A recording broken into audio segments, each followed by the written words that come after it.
Here I'm going to be shooting and tooling a joint. It's going to be a regular joint from brake metal, and it's going to transition down into the second bead of a curtain wall type system on a skylight kind of thing.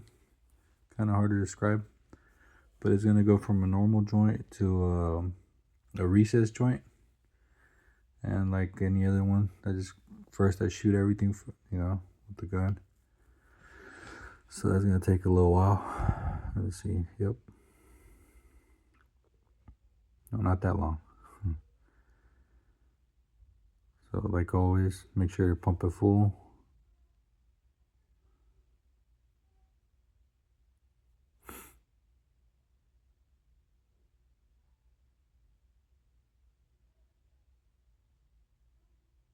You know you're pumping it full when you see the caulking building up like a little bubble coming back out.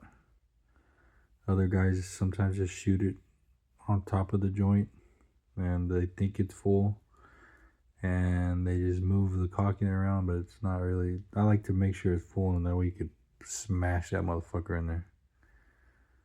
I just shot across that because it's basically fishbowl on the top because it's just a brake metal on top of the system.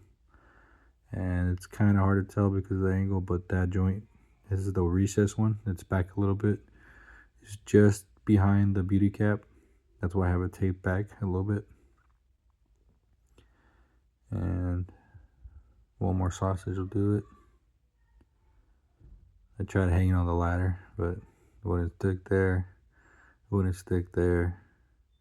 And I was like, fuck it. Putting it down.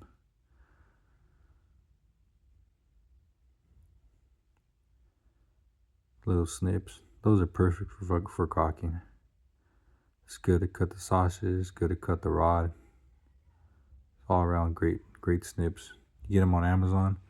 They're like the Raptors, whatever the fuck they're called, the shears. They're the imitation ones. They're like $30. No, I think those were like $24. But they come with the little sheath, but I don't need that one because I have the little vest. And then once you get done shooting it, proceed to tool. And I like the Albion. I think those are Albion. Yeah, I'm pretty sure those are Albion. And I like the ones that are bent like that because they're not super long like the other ones. But they do have the wooden handle. I like that wooden handle. It's really comfortable. I used to always tool with the really short newborn, but they gotta put a little stress on your hand because they're so short. But I like them still. But these are just a little bit more comfortable, so I use these more now. I switched over. I was using the other ones for years, but these are pretty good. Highly recommend them. And I could have used a little bit of a bigger tool. Made it easier on myself on that one, but I made it work with that tool. And yep, I got that one. That's the regular joint. I'm pulling the tape. Nice crisp clean line, and then with the tape, make sure instead of when you're tooling it, you're not just moving the caulking, you're smashing it. Make sure it's really sealed, fills everything up. And makes it look nice clean line. That other caulking is the caulking that was on the flashing behind where I'm caulking on the wall. So that's not my caulking, the one that's smeared. I had a little lip right there because the edge was a little funky. I pulled the tape. I was going to pull it from the bottom, but it stuck to the other one, so I don't want to mess it up. I wanted to leave that little piece so I could still have when I tool the recess joint. Moving the ladder out of my way. Lean safe. And then for the recess joint, you just get yourself some rod. Yeah, I like to cut it into pieces that I could, grab. Not too long, not too short. And I cut it in half. There's some guys that just cut little pieces. They use the hemostats. There's some guys that cut really long pieces and they bend it in half and they use that to tool. There's some guys that just cut pieces like that and just use it like that. But I cut it in half because you can actually feel the caulking. So you'll feel it with your finger. So when you're tooling, you have an idea that you're keeping it straight. See, when I go up and down, I keep my hand in the same position. I don't try not to go in and out, because if you go in and out, your caulk joint will look really wavy. It'll look like shit. So you got to make sure when you're tooling it, you're keeping it at the same spot when you're going up and down, and you're keeping it at the same spot where the tape edge is at. Sorry about that. The tape edge is at. Just like when you're tooling with the regular tool, you got to find the edge of the tape. That way when you pull it, you don't have a big old fat lip.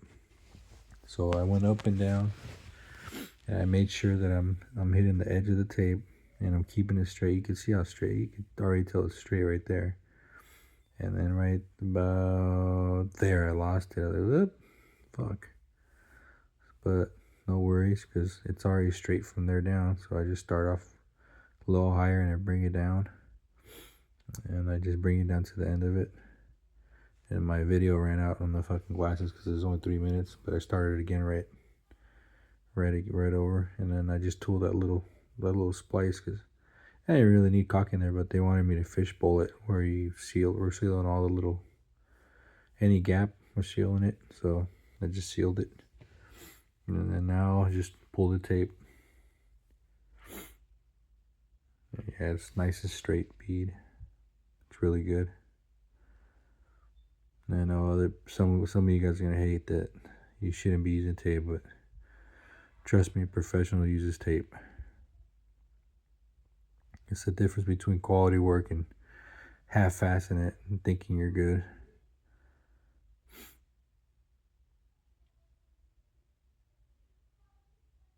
Yep, that's about it.